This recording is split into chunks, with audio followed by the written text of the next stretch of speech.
Hola y bienvenidos a un episodio más de Perlas en Medicina de Emergencias. Soy Alejandro Moya, médico especialista en Medicina de Emergencias y hoy estaré con ustedes durante esta nueva entrega. La colangitis ascendente clásica se refiere a una infección bacteriana del sistema biliar que requiere tanto de la obstrucción como de la colonización bacteriana de la vía biliar. De hecho, que esta enfermedad puede ser una de esas infecciones del tipo la vas a pasar por alto si no está en tu diagnóstico diferencial, por lo que durante el día de hoy vamos a hablar de algunos puntos claves tanto para el diagnóstico como para el manejo de la enfermedad. Sean de nuevo bienvenidos a Perlas en Medicina de Emergencias. En condiciones normales, la bilis es estéril. Las sales biliares tienen propiedades bacteriostáticas y el esfínter de Oddi controla la dirección del flujo de bilis, actuando como una barrera entre el conducto biliar estéril y el duodeno lleno de bacterias. Sin una obstrucción del sistema biliar no ocurre por lo general una colangitis ascendente. Incluso la colonización bacteriana de la bilis en ausencia de obstrucción no suele evolucionar a colangitis clínica. No siempre se sabe cómo es que las bacterias entran al sistema biliar obstruido, pero un camino claro es, por ejemplo, cuando el médico interfiere de forma inadvertida con la barrera fisiológica entre el conducto biliar y el intestino a través de un procedimiento quirúrgico, a través de una colangiopancreatografía retrógrada endoscópica o a través de una colangiografía transhepática percutánea. Las bacterias, de las cuales las más frecuentes son Escherichia coli, Klebsiella, Enterococos y bacteroides, también pueden entrar en el sistema biliar desde los conductos linfáticos o a través de la sangre de la vena porta. Una vez que las bacterias entran a un conducto biliar obstruido, puede causar una colangitis ascendente. ¿Quién sufre colangitis ascendente? Debe de considerarse esta patología en cualquier paciente séptico que presente signos y síntomas de enfermedad de la vía biliar. A menudo, muchas veces estos signos y síntomas tienden a ser muy sutiles, en particular si el paciente es diabético, es un paciente adulto mayor o es un paciente que se encuentra debilitado por alguna otra enfermedad crónica. Charcot fue uno de los primeros médicos en describir la colangitis, o también la llamó fiebre hepática, y notó una constelación de síntomas que constituían su famosa triada: fiebre intermitente con escalofríos, dolor en el cuadrante superior derecho e ictericia. Si a esta triada de Charcot nosotros les añadimos cambios en el estado mental y un estado de choque, se obtiene la pentada de Reynolds, que le confiere un pronóstico mucho más grave a la patología, incluso una mayor morbimortalidad. Los síntomas más frecuentes de la colangitis aguda van a ser la fiebre y el dolor abdominal, con una incidencia aproximada de 80% en la gran mayoría de los estudios. La ictericia clínica se observa con menos frecuencia, aproximadamente entre un 60 y un 70%.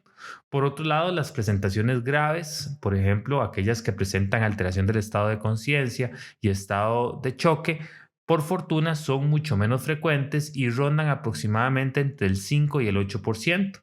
La colangitis rara vez se presenta de manera clásica, por lo que es muy importante en cualquier paciente séptico sin una fuente obvia tener a esta patología dentro del diagnóstico diferencial. Las causas de obstrucción biliar que pueden conducir a una colonización posterior por las bacterias que hemos mencionado previamente las podemos observar en la siguiente tabla.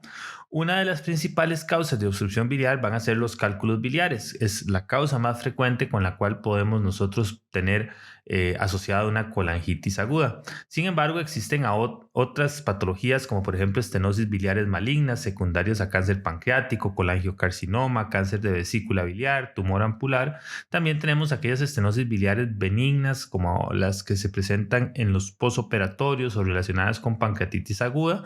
Tenemos oclusiones de la vía biliar secundario a infecciones parasitarias. También existe el divertículo duodenal, que es más frecuente en adultos mayores, la hemobilia y la obstrucción de una endoprótesis biliar.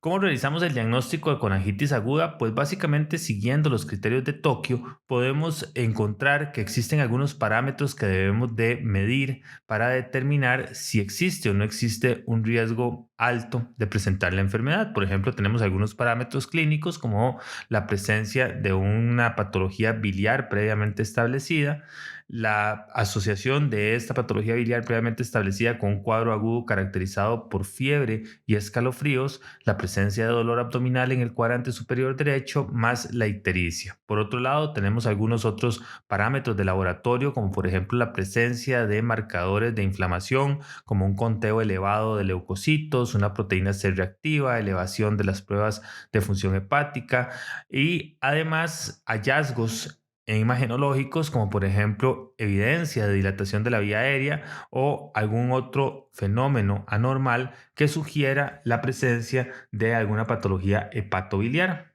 ¿Cómo hacemos el diagnóstico o cómo sospechamos el diagnóstico?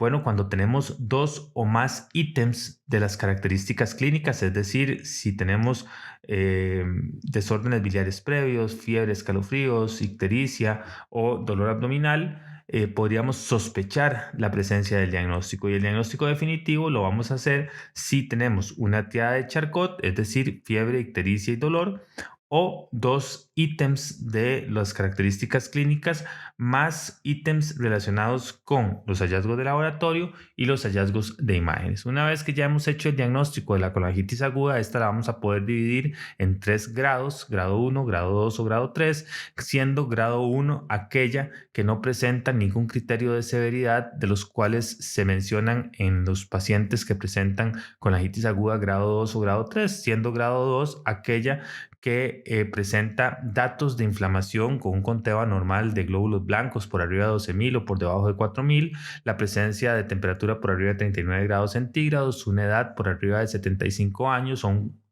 conteo total de bilirrubina mayor a 5 miligramos por decilitro.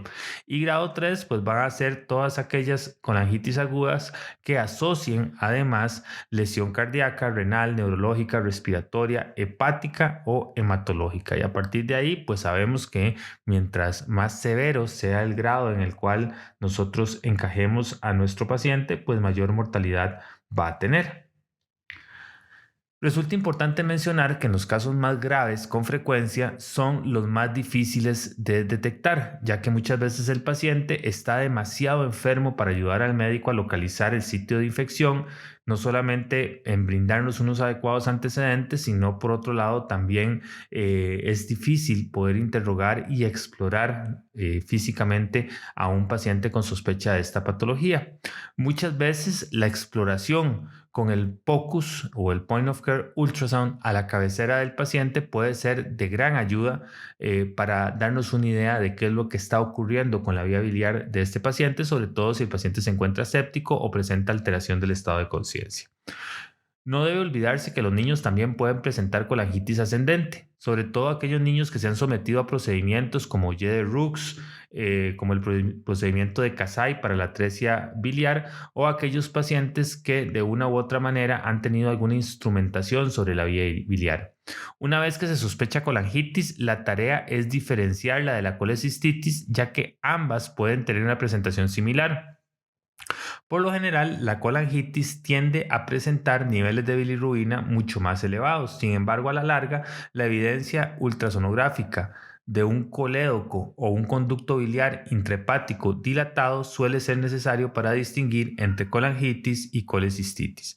La clave del tratamiento siempre va a incluir la estabilización hemodinámica, igual como trataremos cualquier paciente séptico, el inicio temprano de antibióticos de amplio espectro y además el ingreso preferiblemente a una unidad de cuidados intensivos y finalmente a la larga la descompresión de la vía biliar, ya sea de manera quirúrgica abierta, de manera quirúrgica mediante la paroscopía, radiología intervencionista o por parte de gastroenterología. Es importante mencionar nuevamente que estos pacientes por lo general están muy enfermos y si no se establece el diagnóstico de manera temprana no van a tener una buena evolución. En relación a la cobertura antibiótica, vean ustedes que dependiendo del grado de severidad y si la infección fue adquirida de manera comunitaria o de manera intrahospitalaria o asociada a los cuidados de salud, pues la cobertura antibiótica va a variar sustancialmente, empezando en aquellos pacientes en los cuales vamos a dar un régimen basado en penicilinas, en donde ampicilina, survactan podría ser una buena elección siempre y cuando la tasa de resistencia a ampicilina en este medio no sea mayor al 20%.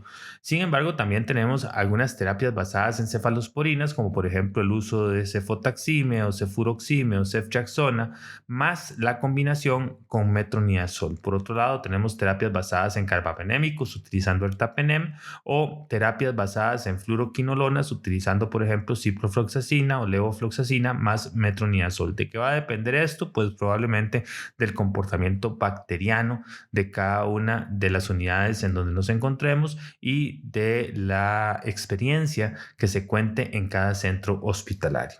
Sucesivamente podemos ir cambiando la cobertura antibiótica dependiendo de la severidad, pero por lo general ustedes pueden ver que con mayor frecuencia nosotros utilizamos una terapia basada en cefalosporinas combinada con metronidazol.